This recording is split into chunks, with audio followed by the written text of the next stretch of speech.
ganhar. Os seus apoiadores são por osmose mesmo, por sentimento, por observar que realmente está faltando esse tipo de linguagem na política? Isso, e por tese. E essa tese que o senhor tinha me apresentado em São Paulo, ela se mantém viva em não mudar a sua linha de pensamento, mesmo que seja desafiador com o Congresso Nacional hoje, que enfrenta grandes desafios, dificuldades de se identificar como poder? Mais do que nunca. Porque agora eu estou validando ela. Agora, desde aquela última entrevista que a gente fez, eu comecei a rodar o Brasil. Eu comecei a apresentar ela nos lugares mais diferentes. Interior de São Paulo, a Salvador, Rio Grande do Norte ao Paraná, sul de Minas a Pernambuco, Maranhão a Santa Catarina. E aí eu começo a perceber, realmente faz sentido.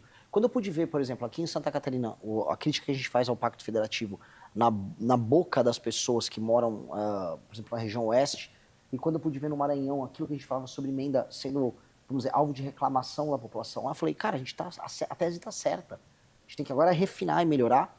Eu tenho que ser o candidato dessa tese, de solucionar esse problema de um Brasil que é administrado por uma classe política impessoal vagabunda, muito da vagabunda, que vive de expropriar quem trabalha para botar no próprio bolso um dinheirinho e enganar o outro lado. Esse é o jogo. O Brasil, as pessoas do norte e sul do Brasil são feitas de trouxa para elas brigarem como se fossem inimigos. Mas a real é o seguinte, tem um intermediário no meio. Quem está ganhando nessa briga é o intermediário. O senhor também tem falado, trazido alguns temas muito polêmicos e o senhor tem sofrido ataques, inclusive com apontamentos. O senhor foi acusado de utilização de substâncias alucinógenas, o senhor já se posicionou, e eu quero que o senhor expanda um pouco isso, mas o senhor também foi acusado, agora mesmo nessa passagem pelo sul do Brasil, de xenofóbico. O fator de trazer essas temáticas causa uma sensibilidade que a população e os próprios políticos não estão acostumados a ouvir o que o senhor entende como verdade? Sim, um exemplo, da substância, na verdade é um cogumelo, o cogumelo alucinógeno. Uma vez eu já tinha usado antes, isso é uma coisa que tem um efeito muito grande sobre qualidade de trabalho e criatividade. Isso tem estudos nos Estados Unidos sobre isso. Inclusive o Trump, por coincidência, acabou de fazer um decreto para regulamentar o uso, vamos dizer, das substâncias que estão no próprio cogumelo alucinógeno, dentro da psilocibina. E eu sou favorável ao uso terapêutico e, inclusive, o uso de performance nisso, tanto dele quanto do próprio canabidiol. O canabidiol tem, por exemplo, ele é oriundo lá da maconha, ele tem efeitos comprovados no enfrentamento à epilepsia. E isso no SUS, para ajudar como um tratamento alternativo, os psicodélicos sendo utilizados como tratamentos para dores crônicas que as pessoas têm, isso é bom. E por que não utilizar? Não dá para você ficar usando, vamos dizer, analgésicos para tratamentos que vão durar anos, né? Você acaba, ele perde o efeito, isso tem consequências ruins, antidepressivo também. Então, eu sou favorável e não tenho vergonha de falar, porque o jornalista veio e falou, mas você num grupo falou tal coisa. Eu falei, eu fui no Flow Podcast, o maior podcast do Brasil, eu já falei sobre isso, eu já publiquei em revistas sobre isso, eu não tenho nenhum tabu para falar sobre isso. Não, mas e o seu discurso sobre crime organizado? Eu falei, não muda, ninguém vende cogumelo com facção criminosa, isso só existe no cocô da vaca, né? Desculpa o termo. E aí outra pergunta foi sobre xenofobia. Olha, eu fui no Maranhão, falei de problemas do maranhenses para os maranhenses. E os maranhenses concordaram comigo. Eu falei das estradas do Maranhão, das favelas do Maranhão, da sujeira do Maranhão. Quando eu vejo um lugar que parecia um lugar do Maranhão aqui em Santa Catarina, eu falei, aqui em Criciúma. Falei, sim, aquilo parece o Maranhão. Aí veio pessoas de Criciúma ou de Santa Catarina, você é xenofóbico? Vocês não têm posição aqui, quem está me chamando de xenofóbico, de dizer que eu estou sendo xenofóbico?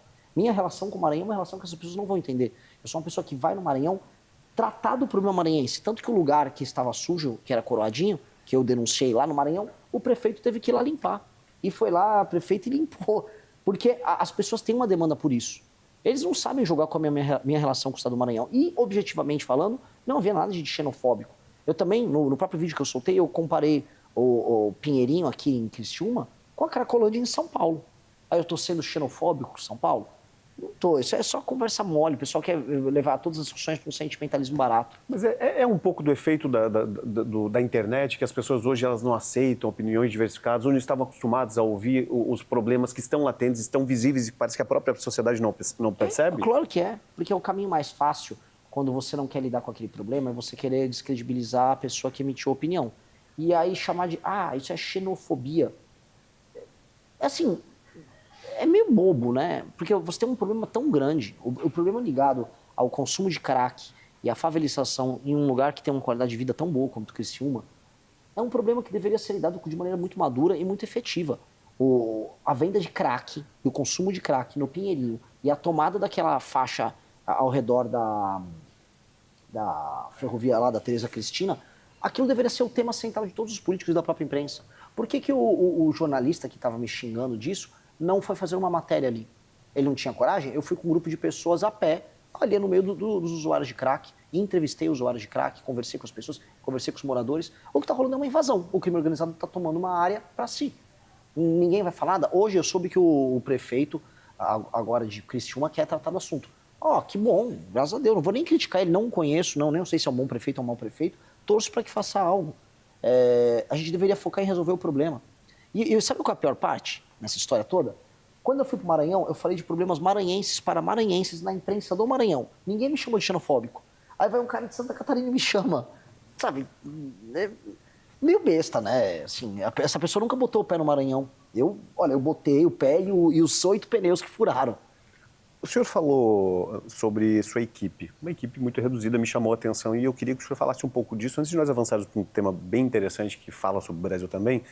Mas a gente vê que alguns dos demais presidenciáveis, eles estão com um escopo de segurança absurdo, segurança pública, inclusive. O senhor está com uma equipe muito enxuta e, aparentemente, não tem essa estrutura.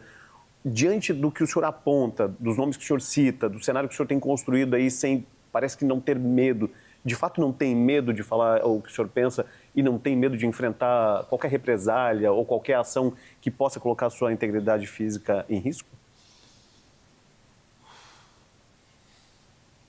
Eu estaria mentindo se eu dissesse que não existe medo. Eu acho que esses caras que falam que são muito valentes e tal, salvo alguns amigos como o meu amigo Arthur, que claramente é um cara naturalmente muito corajoso, tem coragem física, assim.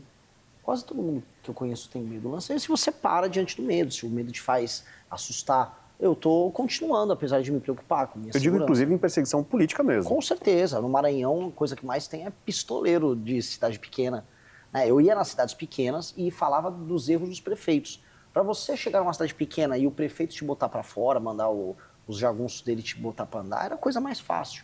Então, a gente tinha operações, porque a gente tinha que ser muito inteligente. A gente chegava numa cidade sem avisar, a gente já chegava a gravar os nossos vídeos. Quando soltava os nossos vídeos, a gente já estava saindo fora da cidade, ou já estava indo no veículo da imprensa. Ou seja, tinha um susto geral. Prefeitos pelo todo o Maranhão ficavam falando, minha cidade não pode ser a próxima. E isso podia se reverter em algum momento em violência. Você tem muito apoiador de prefeito que não tem nada a perder ali, que por R$1.000 daria um tiro em alguém. Não é nem crime organizado, já estou falando de banditismo político de interior. E eu não tenho a estrutura dos outros, mas eu volto a colocar, a gente tem que compensar a falta de estrutura com mais trabalho. É compensar. Trabalhar, trabalhar, trabalhar, trabalhar. Eu confesso que estou esgotado, mas se não trabalhar, você perde. Bom, vamos falar um pouquinho de gestão. Qual seria a sua primeira ação, caso o senhor seja eleito em outubro deste ano, sentando na cadeira presidencial? Já tem isso dimensionado? Já tem um planejamento? Tem. A primeira ação eu iria tomar antes de sentar na cadeira presidencial formalmente, seria na transição. Eu passaria, tem uma PEC protocolada pelo deputado Kim Kataguiri e outros deputados, o Júnior Lopes, etc., o Pedro Paulo, que é uma PEC que faz uma reforma fiscal muito profunda no Brasil. E a gente precisa passar essa PEC, que resolveria grande parte dos problemas de dívida, de aumento de gasto, que torna o Brasil um país muito caro, ainda na transição, com a legislatura atual, conversando com os deputados e senadores que perderam a eleição, fazendo um acordo com eles para a gente passar essa reforma fiscal e virar para 2027, aí sim, com um clima muito positivo em termos econômicos. De fato, se passa essa reforma, essa PEC que a gente entrou, que é uma PEC que inclui reforma da Previdência, inclui desvinculação dos orçamentos da educação e da saúde do aumento da receita, isso tem um efeito muito ruim sobre o orçamento. Às vezes você aumenta a receita, porque teve um ano bom de economia, aí no ano seguinte a economia vai mal, mas como ela fica vinculada ao aumento, ela não diminui. Então você está permanentemente aumentando esses gastos e uma hora a conta estoura. Você tem cortes de gastos absurdos que precisa fazer nos privilegiados do alto funcionalismo, corte de renúncia fiscal de grandes empresários que vivem uma mamata, a gente está falando de assim, centenas de bilhões nessa área. E outros temas até menores, fiscalização no BPC, no Bolsa Família, que tem muita fraude.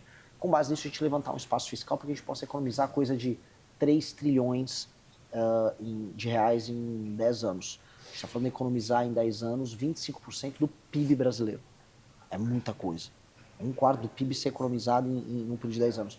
Aí a trajetória de dívida brasileira que ela está subindo, ela estabiliza e começa até a cair. E aí, com a trajetória de dívida diminuindo, eu posso abaixar os juros, a famosa taxa Selic. Abaixou a Selic, eu posso pagar menos gastos na rolagem da dívida, que é o custo financeiro que a gente tem, que é muito alto no Brasil. E aí economiza mais dinheiro aí para extensão. Com base nisso, eu posso reduzir impostos. Sobra mais dinheiro para fazer investimento. Eu invisto em infraestrutura aqui e ali. E aí a gente consegue ter um país funcional. Essa seria a primeiríssima. Só que isso é antes de sentar. Aí sentando na cadeira, aí é enfrentar o crime organizado. Privatização. O senhor é um defensor da privatização? Defendo Da privatização de estrutura algumas estatal? empresas, mas isso não é uma bala de prata que vem, né?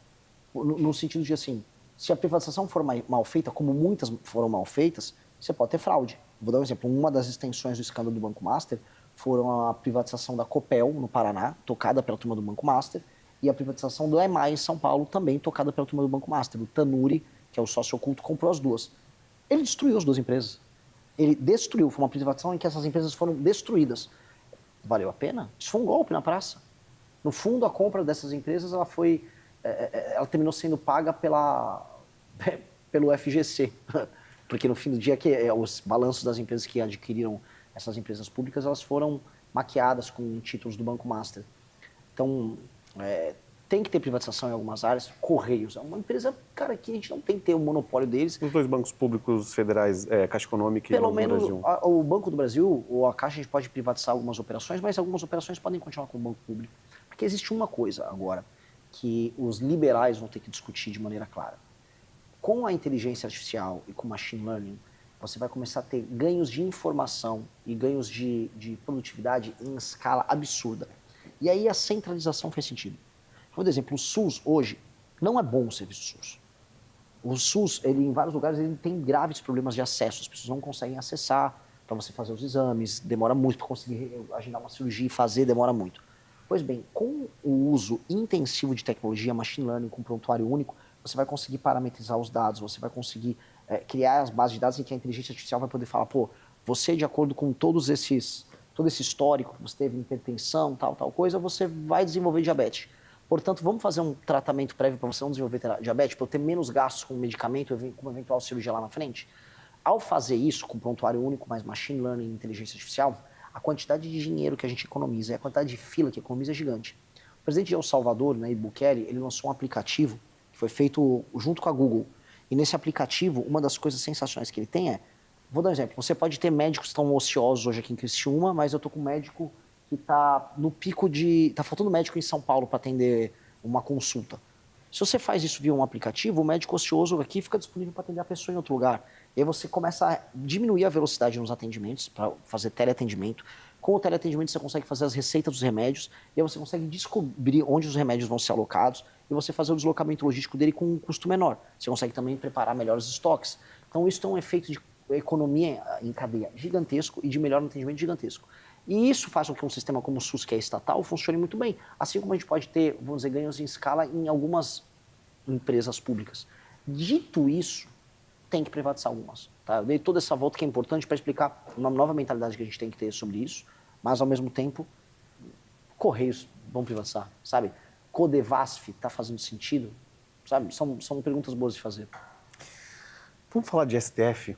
A gente talvez vive, e se a gente pegar a história, a filosofia política e a teoria política, elas trazem alguns aspectos relacionados às mudanças comportamentais das estruturas de poder. A gente vem desde a época lá antes de Cristo, quando Platão já dizia sobre esses aspectos culturais, e a gente vem numa modelação que chega exatamente no que a gente está vivendo hoje. Esse conflito de poderes que talvez venha uma nova era filosófica da política.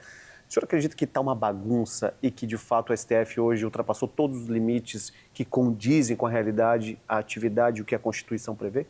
Sim. O STF não é mais o Tribunal Constitucional. Ele é um grupo político com superpoderes e que ganha dinheiro, faz negócios e abusa das suas prerrogativas.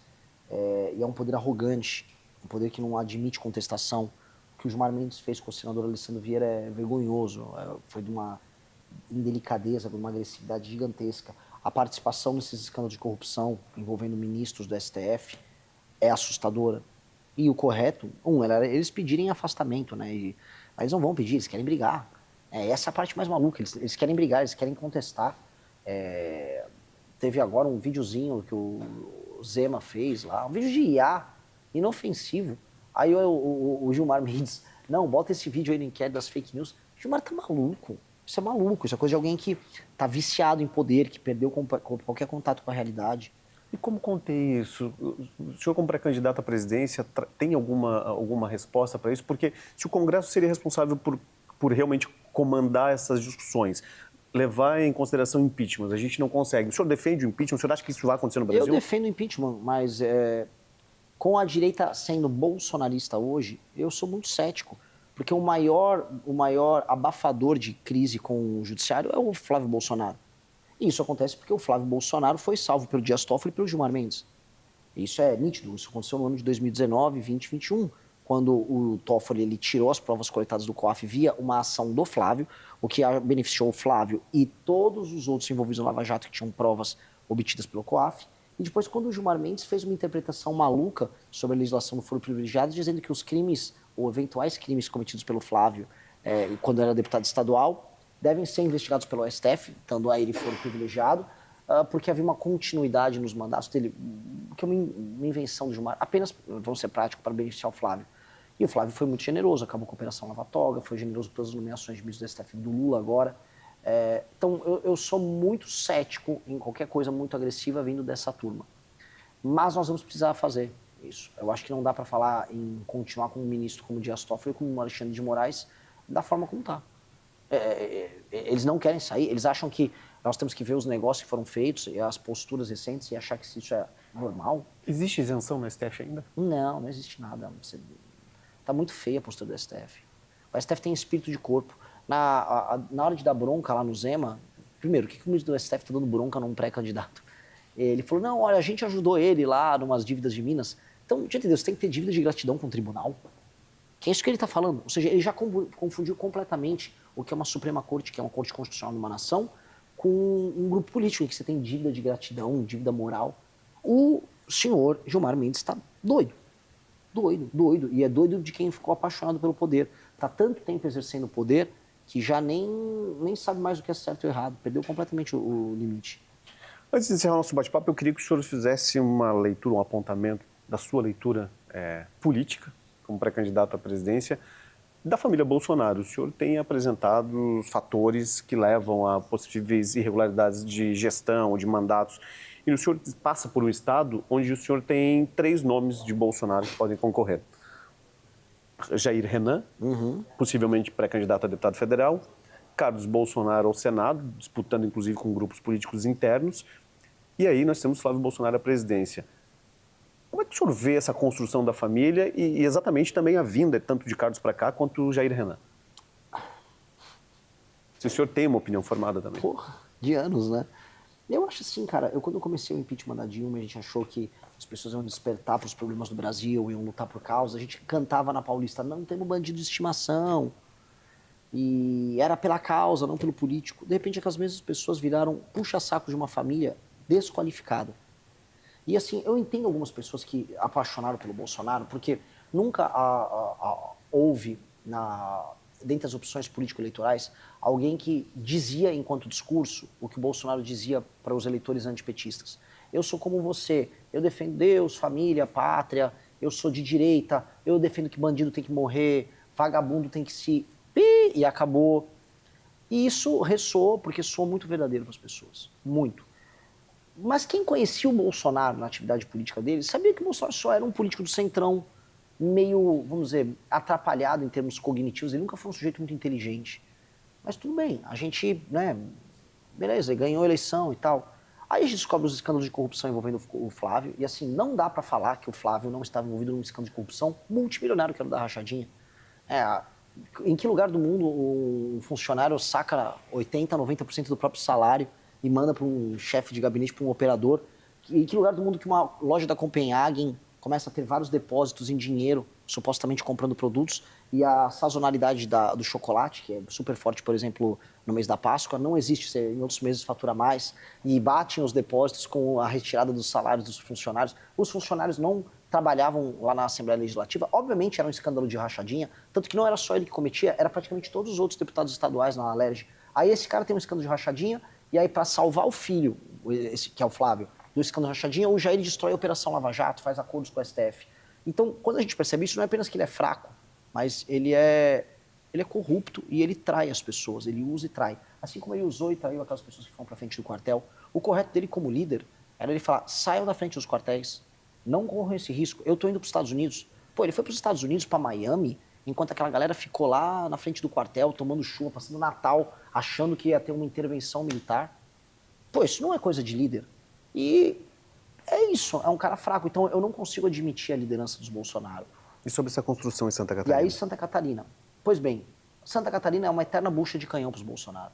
Assim como muita gente foi para frente de quartel aqui em Santa Catarina e foi largado, o estado de Santa Catarina é só usado como um estoque de votos por eles. Porque se o Carlos Bolsonaro tivesse preocupado em fazer mais uma cadeira no Senado para salvar o pai, concorria na Bahia, concorresse, vamos botar aí, no Distrito Federal, concorresse Rio Grande do Sul, né, junto com o Marcel, concorresse Pernambuco, ganharia, concorresse Rio Grande do Norte, grandes chances de ganhar, mas não, ele quer em Santa Catarina, porque é fácil. Mesmo tendo duas moças, uma moça e o Esperidião Amin, que são leais a eles e que iriam ganhar a eleição. Ele está indo roubar a vaga de outra pessoa simplesmente porque é fácil para ele. Assim como era fácil botar o G. Renan, que nunca soube nada sobre Balneário Camboriú, ganha a eleição. E aí a galera de Balneário Camboriú ainda vai lá e vota no cara.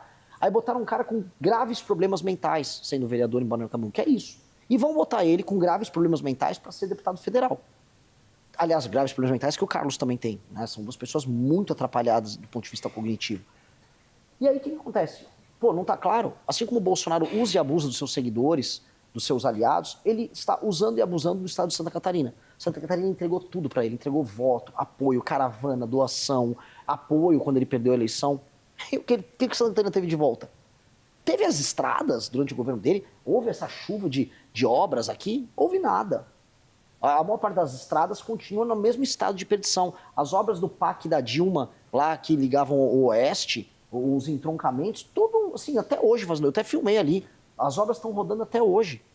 Não teve nada disso. As obras lá ligando Blumenau, a região de Blumenau até o porto de Itajaí, voaram? Não voaram, não teve nada. A Santa Catarina é apenas usada como estoque eleitoral. E aí eu acho isso uma relação abusiva. Eu não consigo acreditar num tipo de relação política em que o líder faz isso com os liderados. Como última pergunta, eu queria que o senhor falasse um pouco sobre a sua defesa de tornar o Brasil uma grande potência econômica mundial. Nós já chegamos a sexto lugar em governo petista, e tem que se reconhecer esse período que o Brasil estava em desenvolvimento. Caímos e agora estamos aí na faixa de nono, décimo, disputando com a Rússia. Como trazer de volta o Brasil para esse eixo central da economia mundial como potência econômica e entregando também aos brasileiros o que tanto se paga de impostos, que nós até mês que vem estamos pagando impostos para somente receber depois de junho? Primeira coisa, nós precisamos fazer aquela reforma fiscal que eu falei, porque a gente tem que ajustar as contas públicas. Dito isso, a gente tem que ter uma reforma de competitividade. Tem que parar de discutir essa PEC populista, da PEC da fim da escala 6x1, que no fundo é só um instrumento para deputado do PT e do PSOL ganhar voto e engambelando o trabalhador, enrolando as pessoas. 2, nós temos que ter leis trabalhistas mais simples e facilitar a contratação e demissão de pessoas.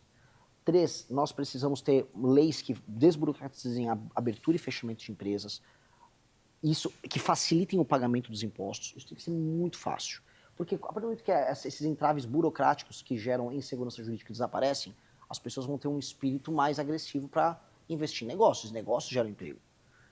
Como eu falei com a reforma fiscal, os juros baixam. Os juros baixando, as pessoas vão ter mais vontade de, em vez de deixar o dinheiro lá na taxa Selic, né, comprando títulos do Tesouro, vamos investir em atividade produtiva. Aumenta o espírito animal do investidor em, não, vou abrir uma fábrica, vou abrir uma distribuidora de algum produto, vou criar uma startup. Isso é fundamental. Leis específicas para abrir empresas de tecnologia, e aí usar certas coisas que já passaram, como o licenciamento ambiental, que foi uma grande vitória, que começa, vou dar mérito, lá no governo Bolsonaro, e que agora está implementado, para a gente ter grandes investimentos em infraestrutura e energia.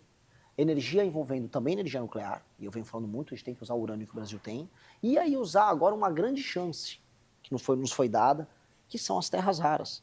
Com as terras raras, o mundo inteiro está de olho no Brasil para ter acesso a, vamos dizer, a esses compostos, vamos colocar aí, ou elementos da tabela periódica, vamos botar mais preciso, que ajudam a fazer semicondutores, motores especiais, equipamentos de guerra.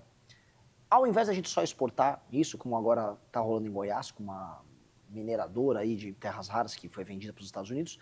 Que tal a gente trazer a cadeia toda para o Brasil? Vamos fazer um acordo de cooperação nos Estados Unidos, que é terra rara? Fazer um acordo de cooperação? Eu quero produzir os motores aqui, eu quero produzir o drone aqui, eu quero produzir os supercomputadores, os semicondutores aqui, com transferência de tecnologia, criação de parques produtivos, conosco facilitando do ponto de vista não apenas tributário, mas do ponto de vista estrutural a chegada dessas empresas, com essa agenda de competitividade que eu falei. E aí estamos falando em uma boa parceria em que o Brasil vira um lugar que cria tecnologia também e compartilha de tecnologia de ponta. Só vender a terra rara não vale, mas tomar essas medidas, todas que eu citei aqui, vai gerar inevitavelmente crescimento econômico. E um crescimento econômico numa nação que tem o território que o Brasil tem, as riquezas que o Brasil tem, a população que o Brasil tem que nos obrigar a subir para no mínimo sexto, quinto. A gente tem que passar países como França, Inglaterra e Itália. O PIB é uma vergonha. Com mais do que o dobro da população desses lugares, a gente não conseguiu ultrapassar o PIB deles. Precisamos passar o PIB deles. E aí a gente vai ter que brigar no jogo lá em cima, que tem Estados Unidos e China estão muito à frente, mas Japão, Alemanha, Índia, são esses os caras que a gente tem que brigar. A gente não tem que ficar na Série B brigando com a Rússia, Canadá, México, Espanha. Isso é uma vergonha pra gente. A gente tem que brigar ali, ó. A gente tem que disputar para passar da Inglaterra, Itália e depois ver o Japão e a Alemanha, porque nós temos território, riquezas naturais gigantescas. Nós não podemos aceitar a posição que a gente está. Obrigado pela entrevista, pré-candidato. Esse foi Renan Santos, pré-candidato à presidência da República pelo Partido Missão e que faz um roteiro por Santa Catarina, assim como já fez também pelo Nordeste. Boa sorte, sucesso para o senhor na empreitada. Muito obrigado. Estamos torcendo aí. Valeu. Boa sorte.